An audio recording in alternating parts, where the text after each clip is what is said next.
ప్రజలకు అర్థమైందనే ఉద్దేశంతో నేను మీ అందరినీ శ్రమ పెట్టి ఈ సభ పెట్టిన తప్ప ఇది రాజకీయ సభ కాదు. ఇలా ఏ ఎలక్షన్ లేదు. పార్లమెంట్ ఎలక్షన్ కూడా ఇంకా 2 నెలలకు 3 నెలలకు ఉన్నది. ఇప్పటికిప్పుడేం లేదు. నేను ఇలా వచ్చింది రాజకీయాల కోసం కాదు. కాబట్టి దయచేసి మీ అందరిని కోరేది, ప్రజలు ఎప్పటివరకు అయితే మన హక్కుల మీద న్యాయమైన పోరాటాలకు సిద్ధంగా లేకపోతే బొండిగా విసికెత్తారు తప్ప మనకు న్యాయం జరగదు. అందుకని మీ అందరినీ కూడా ఇలా సభలో ఉన్న వాళ్ళను, టీవీలో నా ఉపన్యాసం వింటున్న వాళ్ళను మీకు దండం పెట్టి నేను చెప్తా ఉన్నా, నేను మీ బిడ్డను. 15 ఏళ్ళు పోరాడి సావు నోట్ల తలకాయ పెట్టి చివరికి సావు ధరదాకా పోయి ఈ తెలంగాణ తెచ్చింది నేను. అందుకే నాకు గర్జు ఉంటుంది, ఫికర్ ఉంటుంది, తన్లాట ఉంటుంది, నాశనం కావద్దనే తపన ఉంటుంది. దీన్ని అర్థం చేసుకొని ఎప్పుడు యాక్షన్ కార్యక్రమాలకు పిలిపించినా ప్రభుత్వం యొక్క దమన నీతిని ఎండగట్టి రేపు చేయాలి, చాలా చేయాల్సి ఉంటుంది. ఇవాళకి ఇట్లా మోపు చేసిన కరెంటు రేపు ఇస్తారా? మార్చిలో, ఏప్రిల్లో, మే నెలలో ఇస్తారా? అసెంబ్లీలోనే జనరేటర్ తెచ్చిపెట్టిండ్రు, అంతపాటు గనులు. ఎన్నోసార్లు నేను చెప్పిన అసెంబ్లీలో మీరు విన్నారు. ఇదే నరేంద్ర మోడీ ప్రభుత్వం మీటర్లు పెట్టాలి, నా తలకాయ పోయినా సరే పెట్టా అని చెప్పిన నేను. 25,000 కోట్ల రూపాయలు ఇయ్యలే మనకి ఇవ్వాల్సినాయి, అయినా పెట్టలే. ఎందుకంటే నా తెలంగాణ రైతులు చెట్టుకోడు గుట్టకోడు అయినరు. హైదరాబాద్ పోయి ఆటో రిక్షాలు నడిపే గతి వచ్చింది.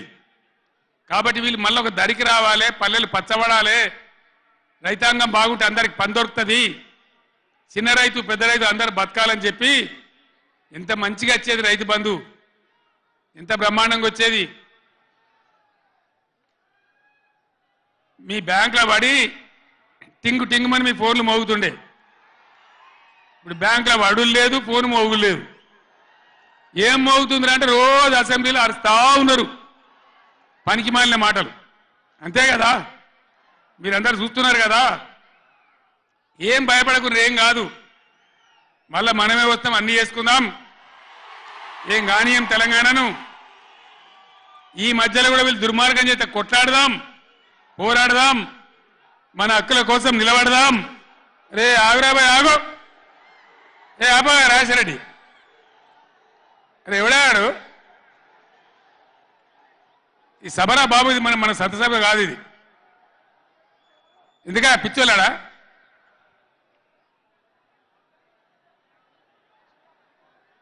నేను మీ అందరికి ఒకటే మాట చెప్తా ఉన్నా,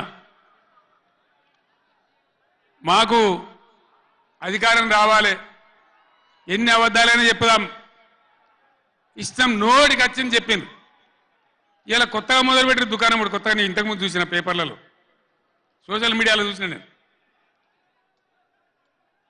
వరికి పంటలకు కనీస మద్దతు ధర వస్తే వాళ్ళు చెప్పిన 500 బోనస్ ఇయ్యారట. అంటే ఏమన్నట్టు, ఎందుకు చెప్పిన మరి అన్నాడు? మద్దతు ధర రాలేదా? కేసీఆర్ గవర్నమెంట్ అప్పుడు వడ్లని కొనలేదా? డబ్బులు బ్యాంకులో వల్లేదా? మరి ఇవ్వాలి 20 ఏమైంది? అదే ఆఫీసర్లు కదా, అదే ప్రభుత్వ వ్యవస్థ కదా, అదే కలెక్టర్లు కదా, ఎక్కడికి పోయినరు? ఏం చేస్తున్నారు? మీ దొంగ మాటలతో, నంగనాచి మాటలతోని ఇతరుల మీద అబాండాలేసి ఏదో తప్పించుకుంటామంటే నడవది బిడ్డ, జాగ్రత్త. మునుపు జరిగినట్టే జరగాలి, ఇంకా మంచిగా జరగాలి, కానీ చెడ్డగా జరిగితే జరగనీయం, మిమ్మల్ని నిద్ర కూడా పోనీయమని నేను చెప్తా ఉన్నా. అట్లా కొట్లాడతాం తప్ప ఊకోము.